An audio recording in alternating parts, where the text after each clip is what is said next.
Amen. From a sinful life to a holy life. Kami nangaral Ebanghelyo upang lahat ng mga drug-addict,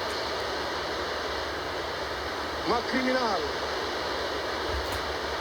mga makasalanan, alipin ng kasalanan, may mga karamdaman na walang pag-asa sa ospital, magkaramdaman na buwan ng kasalanan kapag nakarinig sila sa krusada, nakarinig ang Ebanghelyo ng Kristo, pagkabilang si Kristo ang mga Panginoon, pagkabagligtas, sila magbabago, kahit karamdaman, bago sa mga problema, maging kalakagis sa pagbago ng buhay na wala hanggan.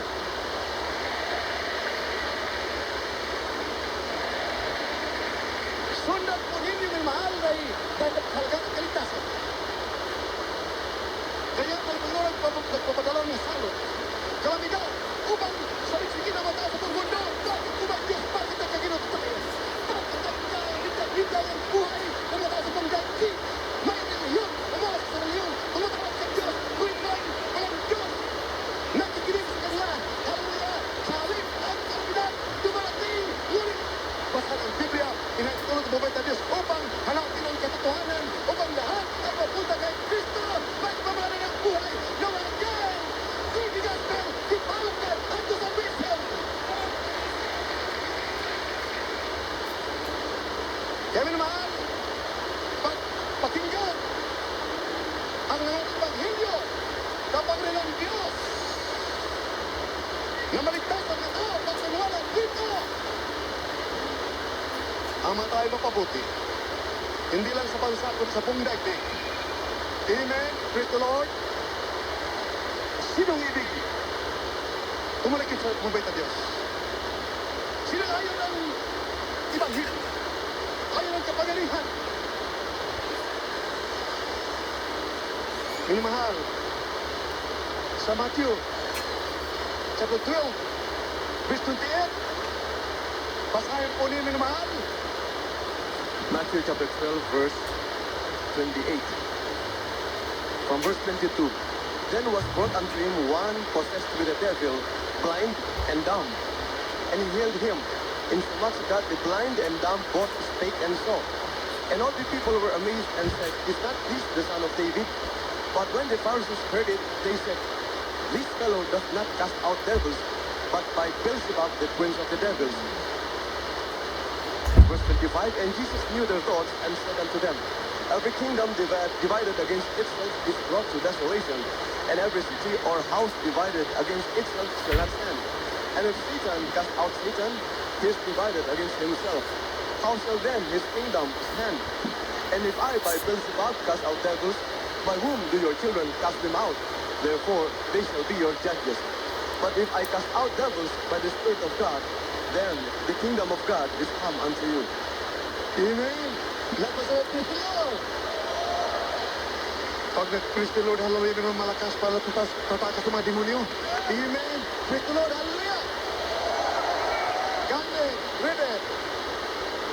Lagi na ito sa mga Panginoon.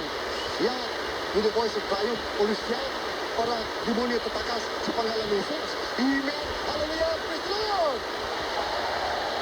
Dale, read it.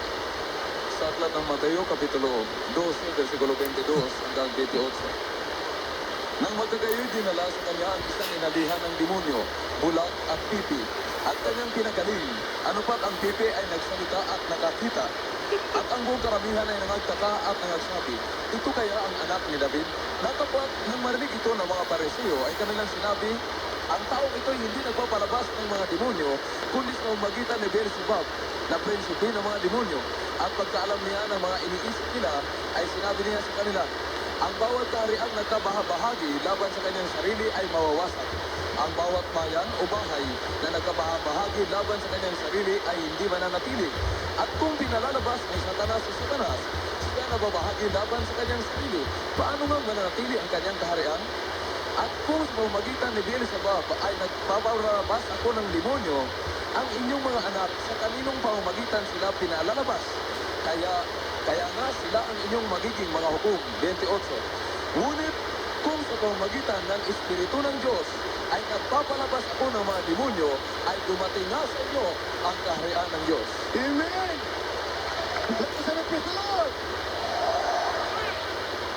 Romans 14:17. The kingdom of God is not meat and drink, but peace and joy and righteousness in the Holy Ghost.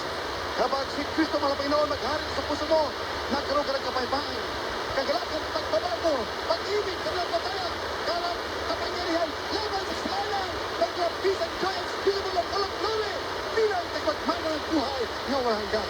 Amen. Praise the Lord. Hallelujah. Hallelujah. Praise the Lord. Pag mahina ka, sumigaw, hallelujah, praise the Lord. May cancer ka, hindi tatakas sa'yo, hindi mo na cancer. Amen. Praise the Lord. Hallelujah, praise the Lord. Ang karamdaman mo, mahirap ka. Dahil na ng demonyo ng kahirapan, nabibigyan ng kahirapan sa tao, demonyo. Nagbigay ng sakit, demonyo. Pag hindi ka malakas, sumigaw ng hallelujah, praise the Lord, dandiyan lang, hindi tatakot, dandiyan. Nanatili ka, mahirap ka, tumadalo ka rito. O walang kapangang papaya, nagaliangan ka pa rin. Ang cancer na kibatibay, nandiyan pa rin sa iyo. Ang kataon ng karamdaman, kung sumigaw ka, hallelujah, praise the Lord, hallelujah, praise the Lord, praise the Lord. For precious will glorify